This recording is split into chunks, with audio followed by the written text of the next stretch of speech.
Good morning dear students. हमारी gear series में हमने लास्ट क्लास में वॉर्म गियर के डिज़ाइन की थ्योरी को पढ़ा था। आज की क्लास में हम उसी थ्योरी को यूज़ करते हुए वॉर्म गियर के ऊपर कुछ न्यूमेरिकल्स को सॉल्व करेंगे। तो चलिए शुरू करते हैं। ये पहला क्वेश्चन है, बड़ा सिंपल सा, जिसमें आप देख पा रहे हैं कि इस गियर का डेजिग्नेशन है 2/54/10/5। अगर आपने थ्योरी को ढंग से पढ़ा है तो हमने बताया था कि वॉर्म गियर को हम डिजिग्नेट करते हैं इस तरह से, जिसमें फर्स्ट फिगर जो है वो होता है Z1 या number of start. Second figure जो होता है वो होता है Z2 या number of teeth on worm wheel. Third figure जो होता है वो होता है Q, which is ratio, which is diameter quotient, which is ratio of diameter of worm upon module, and fifth figure होता है मॉड्यूल। तो इस डेजिग्नेशन को हमने डिकोड किया 2/54/10/5 को। आगे देखते हैं, हमें सेंटर डिस्टेंस निकालनी है, हमें स्पीड रिडक्शन निकालना है, डायमीटर ऑफ वॉर्म निकालनी है और डायमीटर ऑफ वॉर्म व्हील निकालना है। तो अगर हमें इस डेजिग्नेशन को डिकोड करना आता है, जो कि बहुत ही आसान है, तो हम बड़े आराम से इसको निकाल सकते हैं। जैसा देख पा रहे हैं आप, हमने इसको यहाँ लिखा। Z1 नंबर ऑफ स्टार्ट 2 हो गया, Z2 number of teeth on wheel 54 हो गया, Q डायमीटर क्वोशिएंट D1/m होता है, वो है 10 और मॉड्यूल है 5। तो ऑब्वियस सी बात है, डायमीटर ऑफ वॉर्म कितना हो जाएगा, वो हो जाएगा module into 10, that is 50 mm। तो डायमीटर ऑफ आपका वॉर्म आ गया। ठीक है, अब हमें सेंटर डिस्टेंस के लिए क्या चाहिए होगा, डायमीटर ऑफ वॉर्म व्हील चाहिए होगा। वो कैसे निकालेंगे, ये डायमीटर ऑफ वॉर्म हो गया आपका 50 mm। Diameter of worm wheel क्या होता है, that is number of teeth into module. Teeth हमको दिए हुए हैं डेजिग्नेशन में 54, मॉड्यूल है 5, तो डायमीटर ऑफ वॉर्म व्हील हो गया 270 mm। इन दोनों को सम करके हाफ कर देंगे तो सेंटर डिस्टेंस आ जाएगा, that is 160 mm। Velocity ratio हम जानते हैं होता है Z2/Z1, that is Z2 is number of teeth on worm wheel, Z1 is number of start on worm. दिया हुआ है हमको डेजिग्नेशन में 54/2, दैट इज 57। तो आप देख पा रहे हैं कितनी आसानी से हमने 2 मिनट के अंदर इस क्वेश्चन को सॉल्व कर लिया। आगे देखते हैं। A pair of worm gear is designated as 1/52/10/8, है ना। स्टार्ट है 1, टीथ हैं 52, Q डायमीटर क्वोशिएंट है 10 और मॉड्यूल है 8। इसका मतलब 10 इंटू 8 80 हो गया आपका diameter of worm. The worm rotates at 1000 RPM and normal pressure angle is 20 degrees. Determine coefficient of friction and efficiency of worm gear. देखिए जरा कैसे करते हैं। हमने डाटा को समराइज किया, इसको डिकोड किया। Z1 1 हो गया, Z2 52, Q 10 और मॉड्यूल हो गया 8। इसका मतलब diameter of worm is Q into M, that is 80 mm। अगर हम वॉर्म के एक थ्रेड को अनरैप करें, खोलें, तो एक ट्रायंगल बनेगा जिसके लिए 10 गामा जो होगा वो होगा L/πd1, है ना, base upon perpendicular over base. तो L क्या होता है, L होता है lead, that is number of start into pitch upon πd1। Pitch क्या होता है, circular pitch should be equal to axial pitch. तो एक्सेल पिच, सर्कुलर पिच कितना होता है, पाई इंटू एम। इस पाई से पाई कट गया और D1 is it is Z1/Q। D1/M क्या हो गया, Q हो गया, तो Z1/Q। कहने का मतलब है कि हम डेजिग्नेशन को डिकोड करने से ही हमको लीड एंगल की वैल्यू मिल जाएगी। तो डेजिग्नेशन को अगर डिकोड करेंगे तो एक पैरामीटर जो और मिलेगा वो होगा 10 गामा, जो हमेशा होगा कितना, Z1/Q। Z1 है 1, Q है 10, 10 गामा इज 1/10 या 0.1 और gamma is 10 inverse 0.1, that is 5.71 degrees. So आपका लीड एंगल हो गया 5.71 degrees. Fine. This formula is there for finding the efficiency of worm gear. Cos alpha minus mu tan gamma cos alpha plus mu tan mu cot gamma. हमने ये exercise इसलिए की थी ताकि हमको गामा मालूम चल जाए। गामा निकल गया है, अल्फ़ा नॉर्मल प्रेशर एंगल है दिया हुआ है, और म्यू हमको निकालना है ना। म्यू निकालने के लिए अब इसमें इस इक्वेशन में दो अननोन हो गए, एक एफिशिएंसी अननोन हो गया और एक म्यू अननोन हो गया। म्यू निकालने के लिए हमारे पास एक तरीका और है, हम रबिंग वेलोसिटी निकालें। होता है पाई d1 NW upon 60,000 cos gamma. इस इक्वेशन में हमको d1 पता है डेजिग्नेशन से, NW दिया हुआ है, गामा हमने निकाल लिया, तो Vs हो जाएगा, रबिंग वेलोसिटी हो जाएगी 4.21 मीटर्स पर सेकेंड। यहाँ पर डाटा बुक में एक चार्ट दिया हुआ है which is mu versus V rubbing velocity.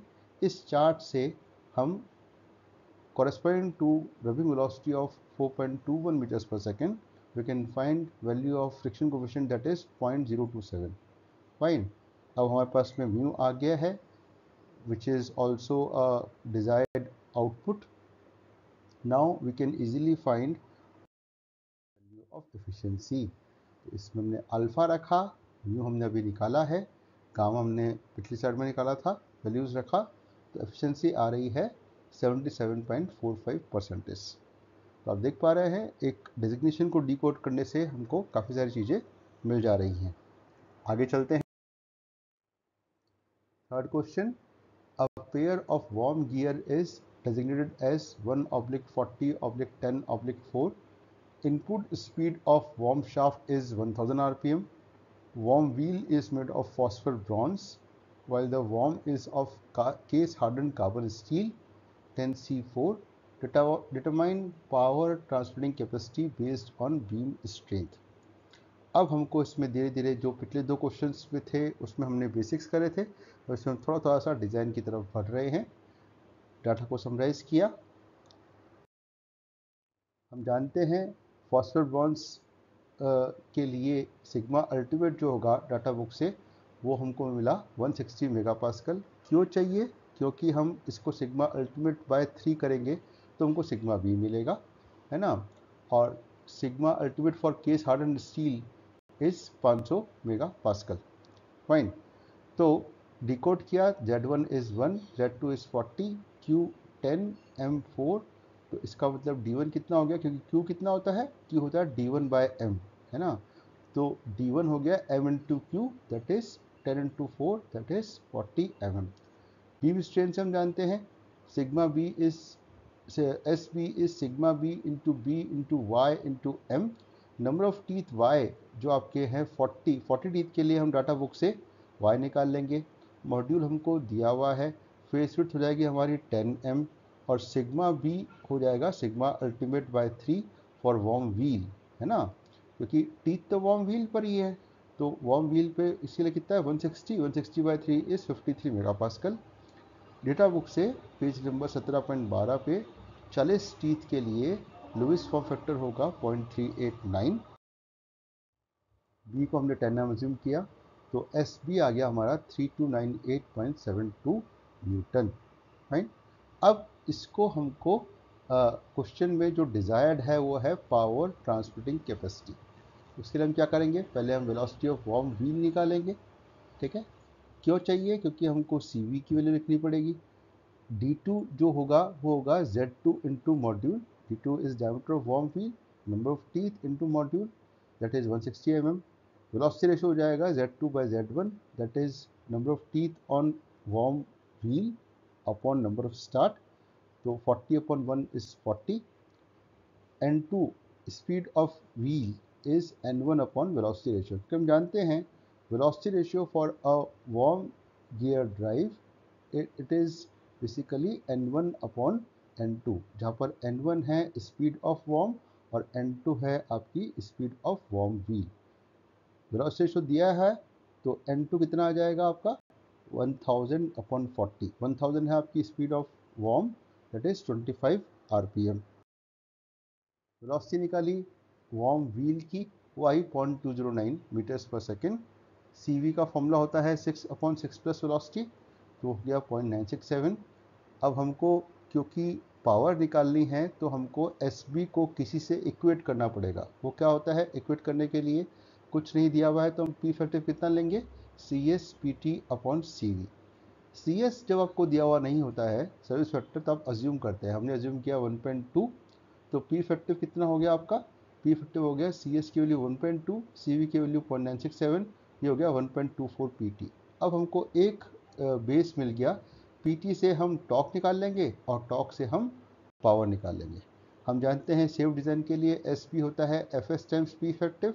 FS कुछ हम अज्यूम से 1.5, अगर इफ़ नॉट गिवन तो SP is 1.5 times P effective. इस इक्वेशन में only unknown is PT। PT से हम टॉर्क निकालेंगे और टॉर्क से हम, ये काम हम कई बार पहले भी कर चुके हैं, इसमें आपको दिक्कत नहीं होनी चाहिए। तो हर क्वेश्चन में हमने अलग अलग चीज़ें निकाली। इस क्वेश्चन में हमने पावर ट्रांसमिटिंग कैपेसिटी को एस्टिमेट किया। मुझे उम्मीद है आपको समझ में आ रहा होगा। अभी तक हमने थर्मल कंसिडरेशन का कोई एस्पेक्ट नहीं लिया है, तो इस क्वेश्चन 4 में क्वेश्चन 3 के डाटा से ही हम उसको थर्मल इक्विलिब्रियम के लिए चेक करेंगे। क्या कहता है क्वेश्चन, ये क्वेश्चन कहता है कि क्वेश्चन 3 का जो डाटा है उसमें इफेक्टिव सरफेस एरिया है 0.25 मीटर स्क्वायर, एक फ़ैन लगा हुआ है जिसका हीट ट्रांसफर कोफिशिएंट है 25 वाट पर metre square degree centigrade, temperature rise of oil above the atmospheric temperature is 45 degree centigrade, that is this is del T basically, friction coefficient is 0.035 and pressure angle is 20 degrees।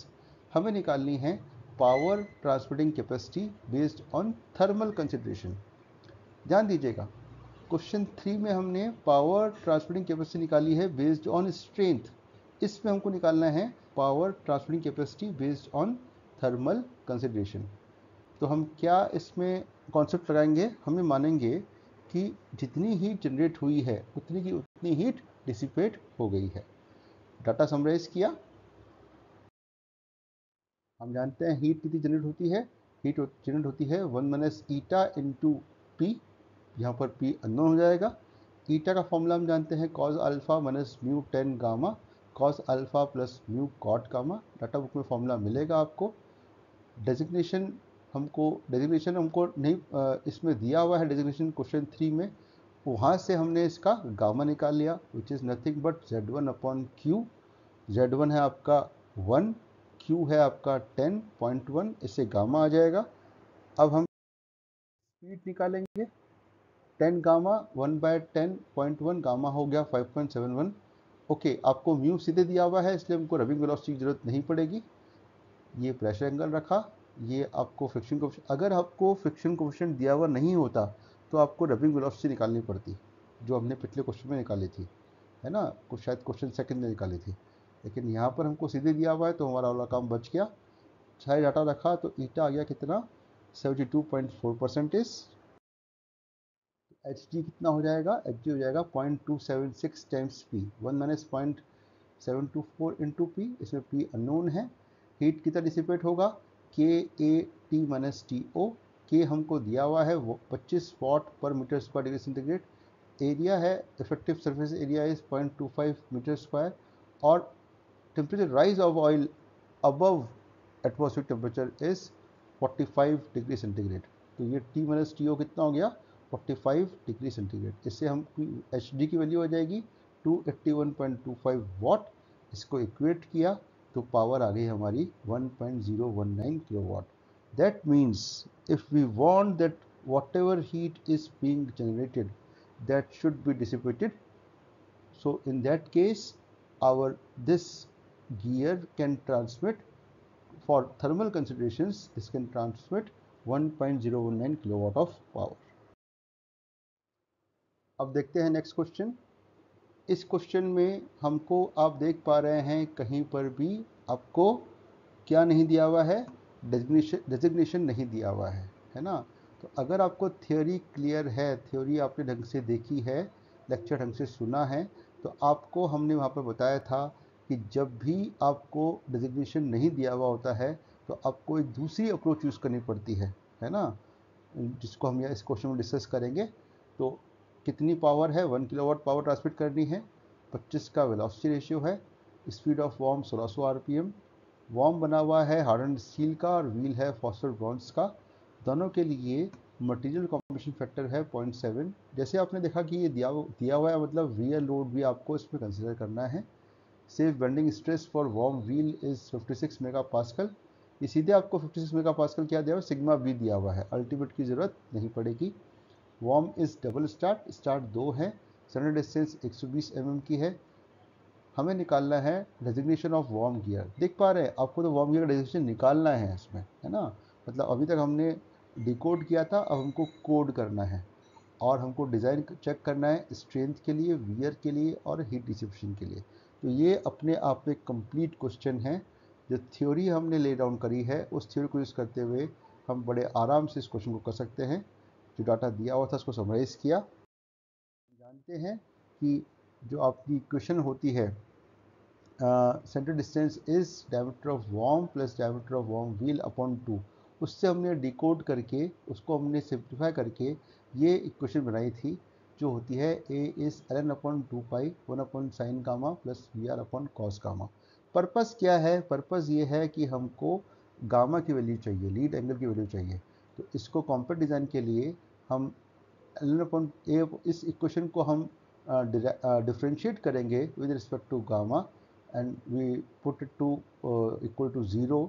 तो condition जो मिलेगी वो क्या मिलेगी, velocity ratio is cot cube gamma. हमको V R दिया हुआ है, तो बड़े आराम से हम गामा निकाल पाएंगे। गामा आएगा 18.90 डिग्रीज। अब ध्यान से देखिएगा, इस इक्वेशन में ए नोन है, गामा हमने निकाल लिया, वी आर हमको दिया हुआ है। तो only unknown is L N, L N is normal lead. Normal lead निकाल लेंगे, कितना आया 25.58 mm। नॉर्मल लीड क्या होता है, lead into cos gamma. L N मिल गया है, गामा पता है, लीड मिल जाएगा। लीड क्या हो जाएगा 27.03 mm lead. Number start into axial pitch, start दिया हुआ है तो पिच मिल जाएगा आपको। एक्सेल पिच किसके बराबर होगा, पिच बराबर होगा सर्कुलर पिच के, और सर्कुलर पिच क्या होता है पाई इंटू एम। तो बेसिकली क्या मिल गया आपको, मॉड्यूल, है ना। ये बहुत हमने डिटेल में अपनी अप्रोच पढ़ी हुई है। इस अप्रोच को तब यूज़ करते हैं जब आपको डेजिग्नेशन दिया हुआ नहीं होता है, इनफैक्ट डेजिग्नेशन को निकालना पड़ता है। तो एम हो गया आपका 4.30, इसको हमने स्टैंडर्ड किया तो हो गया 5 mm, आपका मॉड्यूल हो गया 5 mm, है ना। अब हमको रिवाइज स्टैंडर्ड डिस्टेंस निकालनी पड़ेगी। क्यों, क्योंकि इक्वेशन से जो आपका एम आया था वो था 4.30, जिसको हमने नहीं लिया है, हमने उसको रिवाइज किया है। तो पूरी कैलकुलेशन को रिवर्स करेंगे। कैसे करेंगे, एम को 5 mm रख के लीड निकालेंगे, लीड से रिवाइज एल एन निकालेंगे, रिवाइज एल एन से फिर आप वापस से रिवाइज सेंटर डिस्टेंस निकालेंगे। क्यों, क्योंकि वेलोसिटी चेंज नहीं होगा और आपका गामा चेंज नहीं होगा, है ना। तो हमने रिवाइज एल निकाला, रिवाइज एल एन निकाला, रिवाइज सेंटर डिस्टेंस निकाल लिया, जो कि आया आपका 140 mm। अब हम जानते हैं एम आपका 5 mm है। वेलोसिटी रेशियो कितना होता है, वो होता है Z2 upon Z1। Fine, velocity ratio दिया हुआ है, Z1 आपको पता है, तो 2 है Z1, तो Z2 कितना हो जाएगा, Z2 हो जाएगा 50। ठीक है, so diameter of worm wheel कितनी हो गई, T2 is module into Z2, that is 250 mm। तो सेंटर डिस्टेंस कितना हो गया, सेंटर डिस्टेंस हमको पता था, ये निकाला है हमने। तो हमने इसमें डायमीटर ऑफ वॉर्म व्हील निकाल लिया है, तो दूसरा पैरामीटर क्या बच गया, डायमीटर ऑफ वॉर्म, वो निकल जाएगा, दैट इज 30 mm। हम जानते हैं क्यू क्या होता है, diameter of worm upon module 30 upon 5 6। तो आप देख पा रहे हैं इस क्वेश्चन में हमने इसको डेजिग्नेट एक्सरसाइज करके डेजिग्नेशन फाइंड आउट कर लिया। तो Z1 नंबर ऑफ स्टार्ट 2 हो गया, Z2 टीथ हमने निकाला है 50, क्यू डायमीटर क्वेश्चन 6 और मॉड्यूल हो गया 5। तो इस केस में डेजिग्नेशन हो गया आपका 2/50/6/5। अब रिमेनिंग काम करना है थर्मल, आपको चेक करना है इसको स्ट्रेंथ, वियर और थर्मल कंसिडरेशन के लिए। पहले एस पी के लिए एस पी निकालते हैं। एस पी होता है, हम जानते हैं M B sigma B into Y. जो नंबर ऑफ टीथ है 50 किस पे, व्हील पर, उसके लिए हमने वाई देख लिया डाटा बुक से। बी को जिम किया 10 m, सिग्मा बी दिया हुआ था, तो एस बी आ जाएगा आपका 5712 न्यूटन। पावर से हम टॉक निकाल लेंगे, टॉक से हम पीटी निकाल लेंगे, सी एस सी वी को अज्यूम कर ले, सी एस को अज्यूम कर लेंगे, सी वी तो हम निकाल सकते हैं। तो हमने क्या किया, पी इफेक्टिव निकालना पड़ेगा चेक करने के लिए कि आपका एस बी जो है वो पी इफेक्टिव से ज़्यादा है कि नहीं है ना। तो सी एस को हमने अज्यूम किया, वेलोसिटी निकाली, किसी भी फॉर्मूले से निकाल सकते हैं, या तो एल एन डब्ल्यू अपॉन 60,000 से निकाल सकते हैं, या फिर pi D N diameter of worm wheel into R P M of worm wheel upon 60,000 से निकाल सकते हैं। या हमने एल एन डब्ल्यू अपॉन इससे निकाला, कितना आया 0.837। सी वी का फॉर्मूला हम जानते हैं क्या होता है, 6/6 प्लस वी हो गया 0.877। पावर से टॉक निकाला, और टॉक से हमने निकाल लिया टेंशन लोड पीटी, कितना आया 1194.26। तो पी इफेक्टिव कितना हो गया 1712.2 न्यूटन। क्या होना चाहिए सेफ डिज़ाइन के लिए, S B should be more than P effective. इस केस में our S B is coming out to be more than P effective, इसलिए design strength point of view से सेफ है। वियर के लिए चेक करते हैं, वियर के लिए हमको वियर लोड निकालना पड़ेगा, कितना होता है D two into B into K, D two diameter of worm wheel, K material combination factor दिया हुआ है, और बी है आपका 50 mm, इसको रखा तो एस वैल्यू कितना आ गया 8750।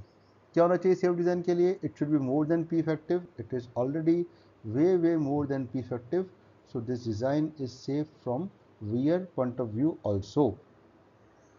लास्ट चीज़ क्या बची, कंसिडरेशन।